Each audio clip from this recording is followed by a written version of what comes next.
Whether you're already wealthy or you're on your journey to become wealthy or you're advising people who are on their journey, you've got to make health a priority. In fact, one of the biggest lessons I've learned in my 30 plus years of advising and researching the top millionaires is that those who make health a priority have an amazing life, and those who put it on the back burner pay the price. There's just simply no free lunch when it comes to your health. And I know it's so easy to think like, oh, I'll do it later, I'll do it later. And the real problem is that if you ate a Big Mac or a Whopper today and had a heart attack tomorrow, no one would be eating Whoppers. The problem is that you can eat the junk food, you can eat the fried food, you can eat the preservatives.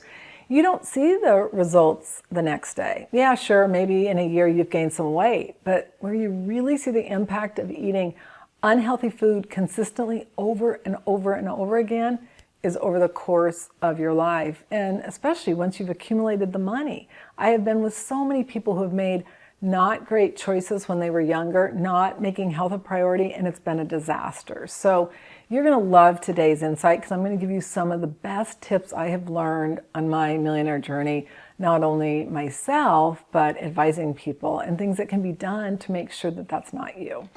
So hi and welcome. I'm Annette Ba'u, host of Millionaire Insider. For over 30 years, I've been advising and researching the top 1% and 2% of millionaires to learn what millionaires with amazing lives do differently. And now I'm providing you practical, easy to implement insights so that you can take your business, your life, and your wealth to the next level.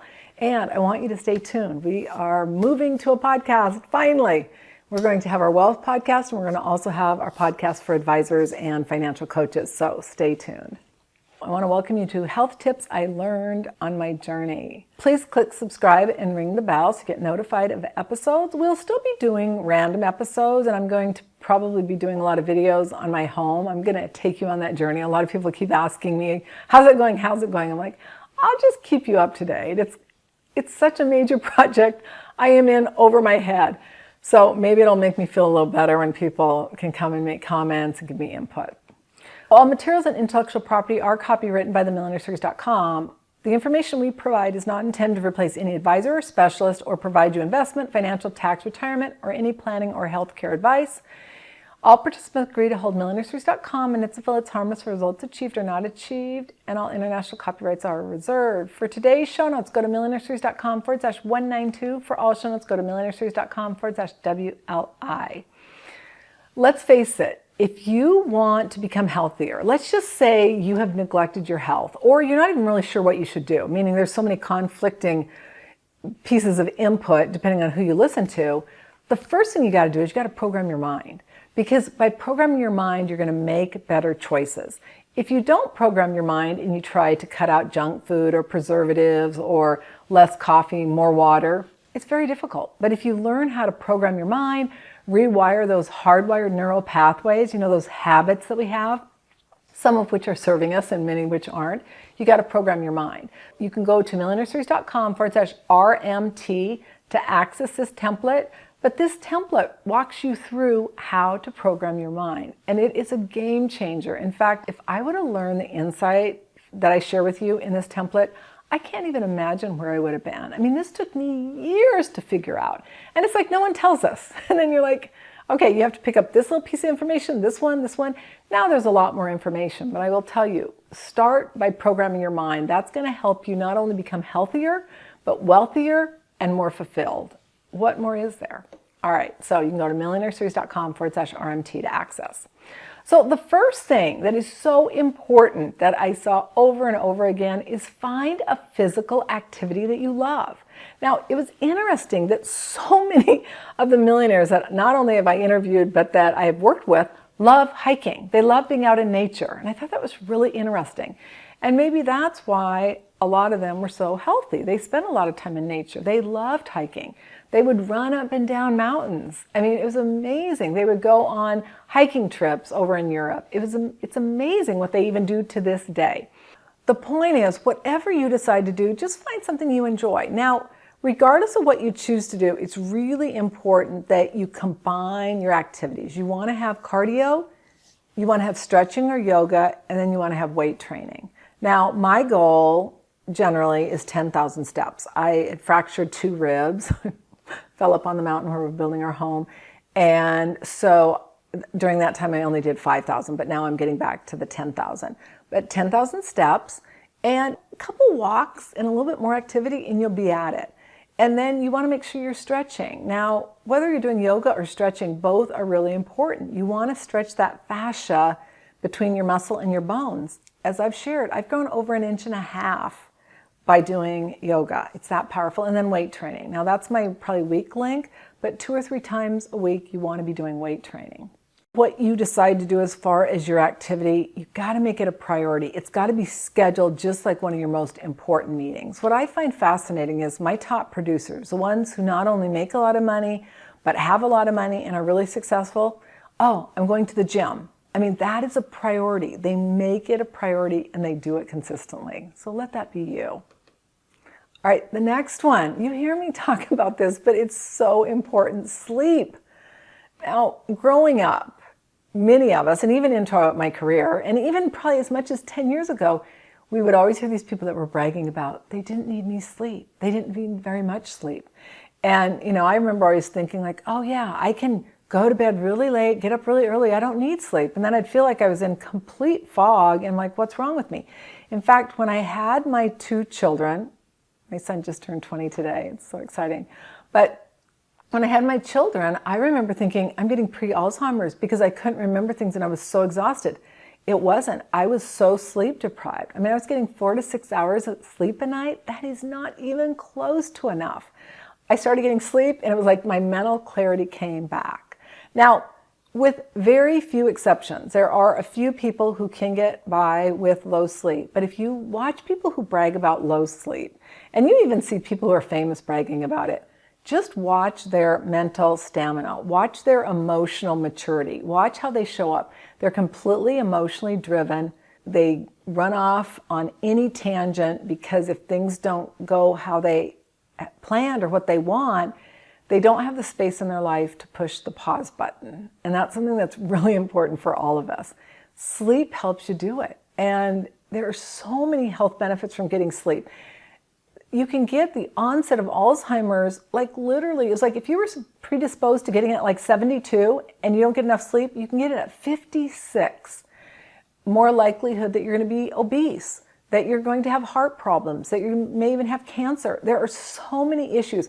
I was actually in a doctor's office recently going to get some blood work, and on the TV where they have those TVs playing, they were going over all the problems from not getting enough sleep. They were talking about like rectal cancer. They were talking about colon issues. They were talking about all these different things. And I'm thinking, oh my gosh, it is amazing the problems that occur by not getting enough sleep. Now, ideally go to bed between 9 and 10 at night because REM sleep starts at 9. 9 to 2 is maximum REM. But what you have to remember is if you go to bed, say at 10 and you get up at 6, 8 hours, it's not 8 hours. Because out of that 8 hours, between 30 minutes and an hour to an hour and a half, you're awake. So you have to take that into account. So really, it'd be more like going to bed at 9 and getting up at 6 to make sure you're getting enough sleep. But sleep needs to be a priority. And if I don't get a good night's sleep or I get to bed late, I sleep in. I am so anal about my sleep. And I know that I'm healthier because of it. So I encourage you, please make sleep a priority. People who make sleep a priority, not only are they healthier, but they are going to be able to live and enjoy their money. They're going to have a fulfilled life. People who don't make health a priority and end up having a lot of money don't get to enjoy it. So make sleep a priority. It'll help you. All right, staying hydrated. Now, this one may be challenging for you as it has been for me, but most people live very dehydrated. In fact, I was talking to a couple different medical professionals, and they were saying the biggest problem is people are dehydrated. And so one of the things that I also see is that instead of drinking water, they're drinking coffee or they're drinking sugary drinks, or they'll say, oh yeah, I'm drinking water, and then they're putting like a sugary drink or fake sugar into their water. No, no, no, no, no. I want you to be drinking really clean, good water. If you're getting it from like, say, a reverse osmosis, add some pink Himalayan salts to it. That will give you minerals. But water, I want it to be water. I don't want it to be other things. Now, as long as you get your base amount of water, if you then want to have an herbal tea, that's fine. But ideally, what you want to do is be drinking 50% of your body weight in ounces of water each day. So if you weigh 150 pounds, you're going to drink 75 ounces of water. If you live in a dry climate or you exercise, you want to drink more. And again, always check with a qualified healthcare provider to make sure you're getting adequate water. One of the things that will really help with water, there's a couple of things. One is to make it your drink of choice. You're thirsty, go drink water. It fills you up. The other thing is you want to make sure that you're drinking it throughout the day. You don't want to go and just drink it all at once. Now, I learned this trick that you can put your skin down and see, like right now, I'm a little dehydrated. Even though I've drank a decent amount today, I'm not as limber as I would like it to be. So that tells you, you squeeze it together and how fast it goes back tells you how hydrated you are. But this is what I do. I start my day off with 16 ounces of water, and sometimes I do add a little bit of lemon to it and ginger, but I have 16 ounces. Then about 2 hours later, I have another 16 ounces. Then right after lunch, I have 16 ounces. And then right before dinner, I have 16 ounces. So that gives me 64 ounces a day. Now, one thing that's really interesting is you want to make sure you're drinking it ideally before dinner because, and assuming you eat dinner around 6, you have time to digest it go through you so you don't wake up in the middle of the night having to urinate. That's a big problem because then you wake up and then you're not getting adequate sleep. So that's really important. But the other thing I find is that just making it a priority. When I make it a priority and it's top of mind and I'm doing it like that, I don't forget. Otherwise, we get so busy, it's easy not to. And then the next thing you know, you're like, oh, I haven't drank enough water. And unfortunately, a lot of people get up right in the morning and they haven't even taken time to relax their mind and they're off to the races. And the first thing they do is grab a cup of coffee. That just sends you from a delta calm state into this beta crazy state. And then people wonder why they have anxiety, why they have heart palpitations, why they're mentally not stable. It's because they are not taking into their body the healthy items that are going to help calm them down and help them stay consistent in their emotions. And staying hydrated and making water a priority will do wonders for you in that area. All right, your annual exam. Now this one seems like, well, duh, of course, but I want to really get into this because a lot of us, we're so busy and we think, oh, we don't have time or we don't need to because maybe we're a little younger. But our body, our well-being, our family, a lot of people are going to pay the price if we don't make health a priority. And by being proactive in your health, it's going to do wonders for you. But I want to talk about a couple of things that I want you to do and some things that have recently happened to me, which hopefully will help you. We want to be able to get our medical tests done and our blood work done so we have a baseline, so we know what to look at. And one of the things that was interesting is that my cholesterol, my not great cholesterol, is a little bit higher, but my ratio is really good. And I've talked to different doctors. As long as you have your ratio, meaning you have really good cholesterol, even if your lower cholesterol, your bad cholesterol, your LDL is a little higher than normal, it's okay. So again, always check with a healthcare provider. I've checked with a couple, that's what they've told me. But it's just something to be aware of. And it's something that a lot of doctors, which is interesting, will try to put you on medication. Whereas if you have a healthy, good cholesterol, I've been told that that can actually be a problem. So again, always check with a qualified healthcare provider.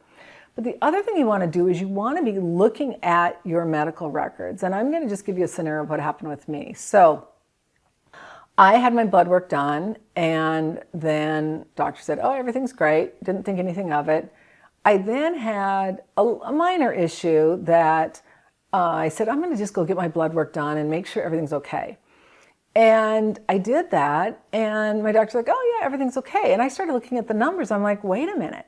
My blood sugar is on the borderline of being pre-diabetic. And she looked at it, she said, oh my gosh. Well, when I had had it done a few years earlier, it was 1.1 better. But I was like, really? And then she's like, oh yeah, you probably should watch it. And it was like, she wasn't as concerned about it as I thought she would have been. She goes, oh, I think you're really healthy. I eat healthy. But still, I mean, that's something that you got to be aware of. My father had diabetes, so I'm sensitive to it. And if you're predisposed to it, you got to be even more aware of it. So I was like, really? I was a little bit bothered by that. And she's really on top of things, and she's so qualified that I was like, wow. I was talking to one of my best friends, and she's got a primary doctor she loves too. she decided to hire a separate doctor that's more of an integrative doctor. And he did some tests too. And when her main doctor looked at him, she's like, oh yeah, everything looks good. And then when she went to her other doctor, her new doctor, he said, well, what about this? What about this? These are things I'm concerned about. What did your primary doctor say? She said, nothing. He said, that's the problem. They don't catch it. That's why it's helpful to have not only somebody that is like, say, your main doctor, but also somebody that is maybe more of an alternative health doctor. But you got to make this a priority. And the sooner you make it a habit, the better. Limit sugar. Oh my gosh, this is what I found. We got to know the glycemic load and the glycemic index. So I have a wonderful protein shake in the morning, green protein shake. That's all great. Low sugar, low carbs. And then in the mid-afternoon, I have a protein bar. Well, I did not realize protein bars super high in carbohydrates, and many of them are high in sugar. Now, the problem is that even though you're getting protein, because it's got such a high carb rate, it sends your sugar up. And I was like, wow, I mean, I kind of should have known that. But I remember talking to my doctor about it. Both my doctors were like, oh, 1 bar a day is not going to hurt you. Well, it's not unless you have sugar issues. I started wearing a continuous glucose monitor, CGM. And the verdict's still out, but it's really interesting. I have noticed certain foods that really help me to monitor my blood sugar, and then I've noticed ones that can spike it. Now, I had gestational diabetes, which every doctor is like, no big deal. You've got that. We see it all the time. You're not going to have problems in the future. But now I look back and I think, gosh, maybe I should have thought about that as being a little more serious. I just kept it under control and I never had any issues. But now that I'm getting older, I think you just got to be more aware. And I wouldn't have known this had I not paid attention to my blood test. And I started just doing research. I've always known about glycemic load and glycemic index. I got this really amazing little book that tells you both, and I'll make sure and link to it in the show notes, but it's amazing. Another really good resource is called Sugar Blues. Now, I don't know if that book is still in publication, but that book is a game changer, and it's all about sugar and how it affects your emotions. And it's just how bad it is for you. If you have emotional issues, you got to be aware of sugar. The other thing I'll say is if you crave sugar, look at your salt intake. When I studied macrobiotics, whenever somebody's like, oh, I always crave sugar, they're like, don't worry about the sugar, focus on the salt, because it's yin and yang. If you're getting too much salt, then you want sugar. You get too much sugar, then you want salt. So I thought that was really interesting. So again, check with your own qualified healthcare provider, but just be aware of it. The next thing you want to do is you want to eat healthy fats. Now, some great healthy fats are fish, sea bass, salmon, trout. There's a lot of really good fish that are really good as far as health fats. Nuts can be really good. Now, I just found out that Brazilian nuts have a lot of selenium. And selenium's good for you, but not in too high a doses. So if you are going to eat Brazilian nuts, one every other day. And again, check with a qualified healthcare provider. But walnuts, pecans, those can be a great source. Coconut can be a great source, olive oil, avocados. There's a lot of really good healthy fats, and including those in your diet not only is going to help your joints, but it's going to help your heart and help your longevity. So consider healthy fats. They've even found that for brain health. Flax seeds are great, chia seeds, all of those. All right, you want to avoid processed foods. Now, this kind of goes without saying. I mean, we should all know this, right? But there have been studies that show if you eat processed meats, you know, like the hams and the bolognas that are processed, like 95% chance of cancer if you eat it daily. Like 95%.